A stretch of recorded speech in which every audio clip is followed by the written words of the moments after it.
Hey guys, welcome back to my YouTube channel VMS Gyan. तो आज हमको स्टडी करना है रोग निदान पेपर सेकंड में पार्ट एक डिजीज़ ऑफ रक्तवात स्रोतस में। तो आज हम इसमें रक्तवात स्रोतस की व्याधियों में देखेंगे कामला रोग के बारे में, जिसको मॉडर्न में जॉन्डिस भी बोलते हैं। तो इसके बारे में हम इसका डिटेल डिस्क्रिप्शन देखेंगे। तो चलिए स्टार्ट करते हैं। कामला रोग, जॉन्डिस। कामला, ये इसको कहते हैं जॉन्डिस। तो ये जो कुंभ कामला और हलीमक देख रहे हैं यहाँ पे आप, तो ये कामला का एक टाइप है, मतलब भेद है। उसको भी हम लास्ट में देखेंगे। तो सबसे पहले देखते हैं कामला का मतलब जॉन्डिस का इंट्रोडक्शन। तो बेसिकली जैसा कि हम जो जानते हैं कि जॉन्डिस में क्या होता है कि जो हमारा त्वचा है मतलब स्किन है, नेत्र है मतलब आइस है, नख हैं, नेल्स हैं और माउथ है, इसमें क्या होता है कि येलो डिस्कलरेशन हो जाता है। मतलब जो हमारी ये जैसे त्वचा हो गया, नेत्र हो गया, नख हो गया, मुख हो गया, ये सारे पीले पड़ जाते हैं। ठीक है, तो इसमें पीला कलर आ जाता है, जिस मतलब ये क्या होता है कि जो जब हम पित्तवर्धक आहार विहार अधिक मात्रा में खाते पीते हैं तो पित्त के प्रकोप से ये कामला रोग की उत्पत्ति होती है, जिससे ये सारा अब जो हमारा लेंस वगैरह में स्किन में पीलापन दिखने लगता है। तो आचार्य चरक ने इसको आचार्य चरक ने इसको पांडु रोग के अध्याय में वर्णन किया है। आचार्य हरित ने इसको मतलब पांडु रोग का भेद माना है। कामला और हलीमक को पांडु रोग का भेद माना है। सुश्रुत ने इसको उपद स्वरूप बताया, मतलब पांडु रोग के जो अंत में उपद्रव होता है या उपद्रव उत्पन्न होता है उसको कामला इन्होंने बोला है, मतलब उपद्रव स्वरूप बताया। बेसिकली कामला जो है वो रक्त तथा पित्त विकारों में गिना जाता है या इंक्लूडेड है। इसको हम मॉडर्न में जैसे कि जानते हैं कि जॉन्डिस बोला जाता है। इसके बाद ये है कि इसमें कौन कौन से हमको इसका रेफरेंस देख लेते हैं कि अगर हमको और डिटेल में पढ़ना है तो कहाँ कहाँ से हम देख सकते हैं। तो जैसे भाव प्रकाश अध्याय 8 में, माधव निदान अध्याय 8 में, अष्टांग हृदय, चिकित्सा स्थान, ये सारे चरक संहिता सुश्रुत संहिता में ये बताया गया है। तो अगर आपको डिटेल में देखना है तो आप जाके यहाँ पे चिकित्सा स्थान चरक संहिता में अध्याय 16 में देख सकते हैं कामला रोग के बारे में। तो आपका ये अध्याय 16 में मतलब पांडु रोग के अध्याय में ही वर्णन है कामला रोग का। इसके बाद देते हैं निदान। तो बेसिकली निदान क्या है कि ये जो भी हम पित्तज आहार विहार करते हैं, या तो पित्तवर्धक आहार ले रहे हैं या ऐसा विहार अपना रहे हैं या लाइफ स्टाइल चुन रहे हैं जिसमें पित्त की वृद्धि हो रही है, जैसे गिरती हो गई, जो भी हो गया, तो उसमें पित्त की वृद्धि हो गई, तो उस कारण ये सारे निदान हम देखेंगे। तो आचार्य चरक ने पांडु तथा कामला के निदान एक ही वर्णित किए हैं। तो पांडु है मतलब एनीमिया और कामला मतलब जॉन्डिस। आचार्य चरक ने दोनों का एक ही माना है। तो ये है कि ये श्लोक दिया गया है, इसको ध्यान में नहीं रखो, ठीक है, बस आपको ये पॉइंट्स वगैरह याद कर लेना है। जैसे कि है क्षार, अम्ल, लवण, अति उष्ण, विरुद्ध तथा असात्म आहार का अति सेवन। तो जो ये क्षार दिया है, अम्ल दिया है, लवण दिया है, अति उष्ण, विरुद्ध, ये सारे जो आहार बताए गए इसमें, ऐसे आहार अगर जब हम करते हैं तो ये सारे आहार जो होते हैं वो हमारे शरीर में पित्त की वृद्धि करते हैं, मतलब पित्त का प्रकोप लाते हैं। जैसे दूसरा है कि असात्म अपत्य भोजन का सेवन, जो हमारे शरीर के लिए अपत्य है उसका हम भोजन का सेवन करते हैं। सेम, उड़द, खली, तिल, तेल का सेवन, तो ये सारे सेम, उड़द जैसे हो, खली हो गए, ये सारे पित्त को बढ़ाते हैं। दिवाशयन, अति व्यायाम, अति व्यायाम, ये भी है एक इसमें। उसके बाद प्रत्येक कार्य में अनियमता, वेग अवरोध के कारण भी काम, चिंता, भय, क्रोध, शोक आदि मानसिक भाव।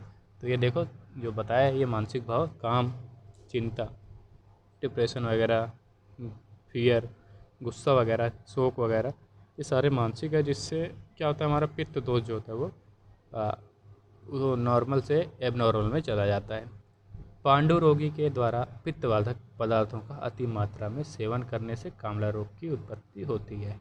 तो पांडु रोगी जो है अगर वो पित्तवर्धक पदार्थ का अति मात्रा में सेवन कर रहे हैं, मतलब बहुत ज़्यादा मात्रा में, अत्यधिक मात्रा में सेवन कर रहा है, तो कामला रोग की उत्पत्ति होती है। ठीक, संप्राप्ति, इसके लिए श्लोक क्या है कि पांडु रोगी तु यो अत्यर्थम पित्तलानि निषेवते तस्य पित्तम श्री अमांसम दग्ध्वा रोगाय कल्पते। मतलब कि जब जो पांडु रोगी है, यहाँ बेसिकली आचार्य चरक या माधव ने इसको पांडु रोगी से रिलेट करके बताया इसका संप्राप्ति। तो मतलब एनीमिया से, तो जो पांडु रोगी है या जो एनीमिया डिजीज से पीड़ित पेशेंट जो है, वो जब पित्तवर्धक पदार्थ का मतलब कटु, अम्ल, क्षार, उष्ण, तीक्ष्ण पदार्थों का सेवन करता है, मतलब अत्यधिक मात्रा में सेवन करता है, तो उससे क्या होता है, उसका पित्त जो होता है और अधिक दूषित हो जाता है। वैसे दूषित तो है क्योंकि उसको एनीमिया हुआ है, पर अगर ये सारे पित्तवर्धक आहार विहारों का वो कंट्रोल नहीं कर रहा है और ले रहा है, अत्यधिक मात्रा में उसका यूज़ कर रहा है, तो और दूषित हो जाता है पित्त उसका, मतलब पित्त दोष उसका और अधिक दूषित हो जाता है, और इसके कारण रक्त और मांस भी अत्यधिक दूषित हो जाते हैं। ये रक्त और मांस दूषित हो रहे हैं, तो रक्त व स्रोतस की व्याधि ही है। तो यहाँ पे रक्त दूषित हो गया तो बेसिकली क्या हो गया कि जो हमारा जो रोग जो हो रहा है कामला रोग, वो उत्पन्न हो गया, क्योंकि वो सारे निदानों का हम उसी प्रकार सेवन कर रहे हैं जैसा कि हमें मना किया गया है। मतलब उसको हमको कंट्रोल करना है, उसको नहीं लेना है। यहाँ पे हम वही सब ले रहे हैं, ये उष्ण, तीक्ष्ण, क्षार, अम्ल पदार्थों का सेवन, अधिक व्यायाम, अधिक व्याय, ठीक है। तो क्या होता है, कामला रोग उत्पन्न हो जाता है। इसमें क्या होता है कि रोगी जो होता है पेशेंट का नेत्र, त्वचा, मुख, नख हरिद्र वर्ण हो जाता है। मतलब हरिद्र मतलब हरिद्रा के समान, हरिद्रा के वर्ण के समान हो जाता है, तथा मल मूत्र रक्त मिश्रित पीत वर्ण के दिखाई देते हैं। और मल मूल जो होते हैं वो रक्त मिश्रित पीत वर्ण के, मतलब उसमें भी येलो डिस्कलरेशन हो जाता है। तो ये हो गया संप्राप्ति। इस चक्र देख लेते हैं। तो अगर एग्जाम में पूछा जाए तो आप ये चक्र बता दें, मतलब रे डायग्राम बना दें, तो आपको बहुत आपका टाइम भी सेव हो जाएगा। मतलब कि आपको इतना 3 लाइन, ये तो बुक में दिया है इसलिए 3 लाइन में, अगर आप इसको लिखोगे तो आप बेसिकली 5-6 लाइन में इसको आएगा। तो आप बेसिकली अगर संप्राप्ति चक्र मतलब रे डायग्राम बना देते हैं तो आपका टाइम भी बच जाएगा और वहाँ पे सीक्वेंस वाइज दिख जाएगा, और आपको नंबर भी अच्छे मिलते हैं इसमें रे डायग्राम में। तो इसमें क्या है कि पांडु रोगी द्वारा पित्तवर्धक आहार विहार का सेवन, तो पांडु रोगी जो है वो पित्तवर्धक आहार विहार का सेवन कर रहा है, जिससे क्या होता है, प्रकोपित पित्त का अधिक दूषित हो जाना, मतलब प्रकोपित पित्त और अधिक दूषित हो जाता है, उसकी उष्णता और तीक्ष्णता में वृद्धि हो जाती है। रक्त एवं मांस को दूषित कर त्वक, नेत्र, नख आदि में हरिद्र वर्ण की उत्पत्ति, जिससे कामला रोग की उत्पत्ति। तो संप्राप्ति घटक कौन कौन से इसमें दोष है, तो बेसिकली दोष कौन सा है, तो इसमें जो इन्वॉल्व है प्रधान दोष है वो पित्त दोष है। उसके बाद तीनों दोष आ सकते हैं इसमें, वात कफ भी आ सकता है।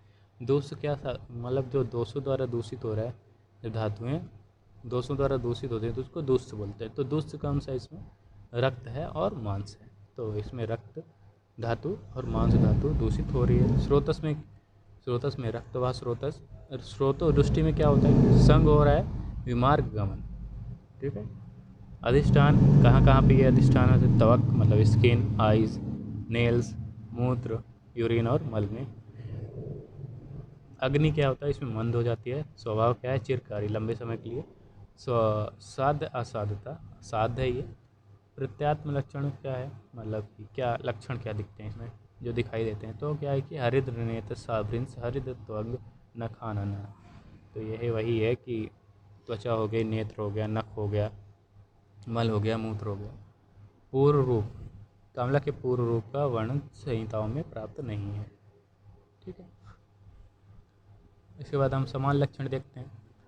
इसके लिए श्लोक दिया गया, हरिद्र नेत्र साभृंश हरित्वंग नखानन रक्तपीत शक्रिन मूत्रो भेक वर्णो हत इंद्री दाह विपाक दौर्बल्य सदन अरुचि कर्षिता कामला बहुपित्तासौ कोष्ठ शाखा आश्रिता मता।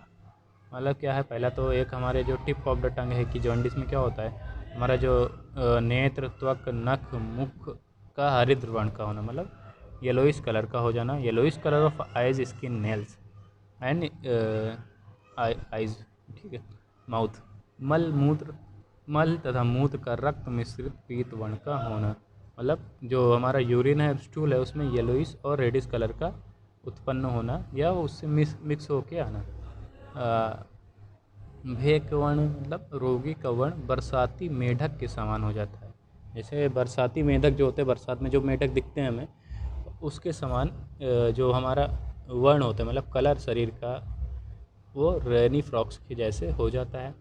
इंद्रियां अपने विषय को ग्रहण करने में असमर्थ हो जाती हैं। जो हमारी इंद्रियां हैं, सेंस ऑर्गन्स हैं, वो अपने विषय को ठीक प्रकार से ग्रहण नहीं कर पाती, मतलब वो अच्छी प्रकार से वर्क नहीं कर पाती।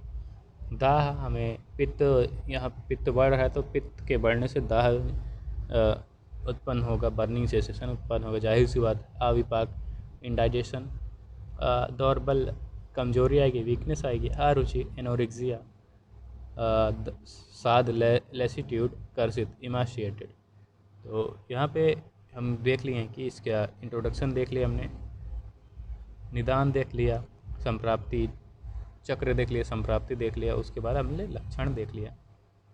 इसके बाद हम देखेंगे भेद अनुसार संप्राप्ति तथा लक्षण। जो इसके जो भेद बताए हैं, जैसे कि कोष्ठ आश्रित, शाखा आश्रित, ये जो कुंभ कामला है, हलीमक है, देखेंगे। ठीक, तो चलिए मिलते हैं इसके आगे की टॉपिक्स, मतलब आगे का लेक्चर लेके नेक्स्ट वीडियो में। तो तब तक के लिए धन्यवाद। जो नए हों वो चैनल को सब्सक्राइब करें, लाइक करें और कमेंट करें कोई भी क्वेश्चन हो। तब तक के लिए धन्यवाद।